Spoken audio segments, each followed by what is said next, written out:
আসসালামু আলাইকুম।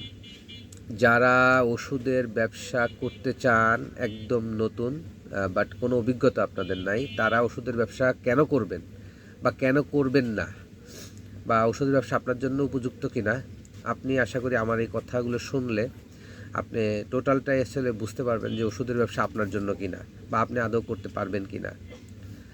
তা আমি এর আগে 2টা ভিডিও বানিয়েছিলাম, সেখানে অনেক কিছু বলছি, কিন্তু আমার এই তারপরে এই ভিডিওটার মধ্যে আমি চেষ্টা করব সকল বিষয় নিয়ে আরেকটু আলাপ করার যে দেখেন, ওষুধের ব্যবসা করতে গেলে আপনার কিন্তু প্রথমে মানে ওষুধের ব্যবসা শুধু টাকা থাকলেই যে ওষুধের ব্যবসা করা যায়, বিষয়টা কিন্তু আসলে একদম এরকম না।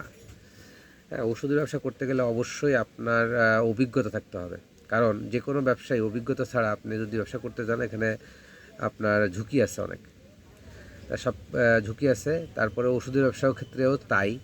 আর ওষুধের ব্যবসার ক্ষেত্রে ঝুঁকি আরও বেশি, কারণ ওষুধের ব্যবসা অন্যান্য ব্যবসার মতন কিন্তু এত সহজ না যে আপনি আজকে ওষুধের দোকান দিয়ে দিলেন আর কালকে আপনার বিক্রি শুরু হয়ে গেল আর আপনি পরশু দিন থেকে অনেক ভালো প্রফিটেবল চলে যাবেন, এরকম না।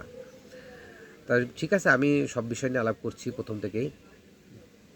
যেটা হচ্ছে, আপনার ওষুধের ব্যবসা একটা করতে গেলে কিন্তু অনেকগুলা ইনস্ট্রুমেন্টের প্রয়োজন। মানে ইনস্ট্রুমেন্ট বলতে ধরেন একটা ওষুধের দোকান নেওয়া, ভালো একটা জায়গাতে নেওয়া, তারপরে ওই দোকানটার ভাড়া কত হবে, ওই দোকানের মানে কয়জন কর্মচারী লাগবে, তারপরে হচ্ছে সাইনবোর্ড দিতে হবে, সাইনবোর্ডটা কেমন হবে, তারপরে দোকানের আপনার ডেকোরেশনের ইস্যু থাকে। এগুলো তো যেহেতু আপনি নতুন, এই জন্য বলছি। পুরাতন হলে, যারা পুরাতন তাদের তো আর এত কিছু বলার দরকার নাই, তারা জানে অলরেডি কী করতে হবে।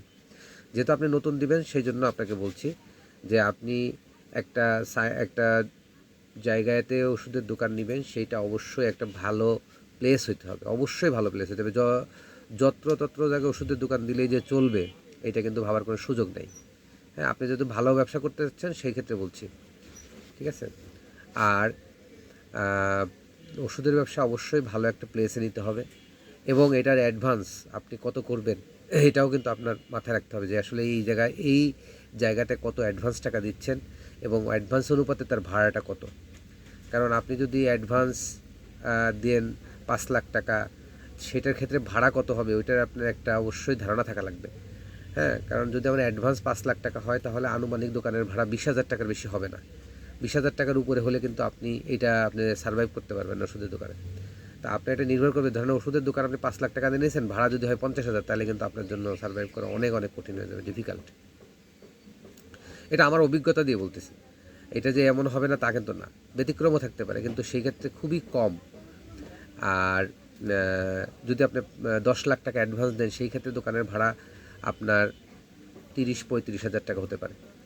তাই সেই জন্য বলছি যে আমি আপনাকে একটা ধারণা দিলাম যে 10 লাখ টাকা অ্যাডভান্সে কত টাকা ভাড়া হতে পারে, আর 20 লাখ টাকা অ্যাডভান্স দিলে আপনার কত ভাড়া হতে পারে, আর 5 লাখ টাকা অ্যাডভান্স দিলে আপনার ভাড়া কত হতে পারে। আপনি প্রাথমিক স্টেজে আপনার যেটা করতে হবে, যে আসলে আপনার কত টাকা আপনি ইনভেস্ট করতে চাচ্ছেন, সেই অনুপাতে আপনি একটা জায়গা প্লেস করবেন, কারণ এই জায়গাটা কিন্তু খুবই গুরুত্বপূর্ণ। কারণ আপনি যদি অনেক বড় ইনভেস্টমেন্ট হন, ধরেন 1 কোটি টাকার উপরে ইনভেস্ট করেন, সেক্ষেত্রে আপনার জায়গাটা খুবই খুবই গুরুত্বপূর্ণ, কারণ অত টাকার একটা রিস্ক এখানে, এত টাকার একটা রিস্ক নেবেন, সেক্ষেত্রে আপনি জায়গা ভালো না নিলে কিন্তু আপনার এই রিস্কটা কিন্তু আপনি নিয়ে সাকসেসফুল হতে পারবেন না। এই জন্য আপনার রিস্ক, ওই টাকার অ্যামাউন্ট বুঝে আপনার রিস্ক নিতে হবে। হ্যাঁ।